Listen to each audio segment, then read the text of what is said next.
दो सिर वाला पक्षी। एक वन में भारंड नामक पक्षी रहता था। उसकी आकृति विचित्र थी। उसका शरीर तो एक था, किंतु सिर दो थे। उन दोनों सिरों की आपस में नहीं बनती थी। समय समय पर उनमें टकराव होता रहता था। एक दिन वन में भटकते हुए पक्षी के दाएं मुख को एक रसीला फल प्राप्त हुआ। उसने लपककर फल को पकड़ लिया और बड़े ही चाव से खाने लगा। यह देख बाएं मुख की भी लार टपकने लगी। उसने दाएं मुख से कहा, तनिक मैं भी तो यह फल चखकर देखूं। किंतु दाएं मुख ने उसे झिड़क दिया, इसकी क्या आवश्यकता है? मैं खाऊं या तुम जाएगा तो हमारे ही पेट में, और पेट तो हमारा एक ही है, वह तो भर ही जाएगा।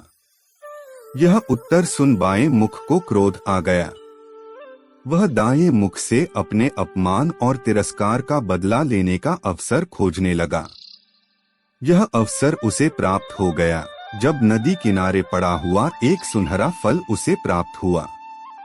वह यह फल दाएं मुख को जलाते हुए अकेले ही खाना चाहता था, किंतु जैसे ही वह उसे खाने को हुआ, पास ही एक वृक्ष पर बैठा कौवा बोल पड़ा, बंधु उस फल को मत खाना, वह विषाक्त है। उसे खाते ही तुम मर जाओगे। यह बात सुन दाएं मुख ने बाएं मुख को चेताया और रोकने का प्रयास किया, किंतु बायां मुख प्रतिशोध की ज्वाला में जल रहा था। उसने दाएं मुख की एक ना सुनी और वह फल खा लिया। फल खाते ही पक्षी के प्राण पखेरु उड़ गए। शिक्षा, जो आपस में मिलजुल कर काम नहीं करते वे नष्ट हो जाते हैं। आशा करते हैं कि कहानी आपको अच्छी लगी हो। हमेशा इस तरह की कहानियां सुनने के लिए हमारे YouTube चैनल को अवश्य सब्सक्राइब करें। धन्यवाद।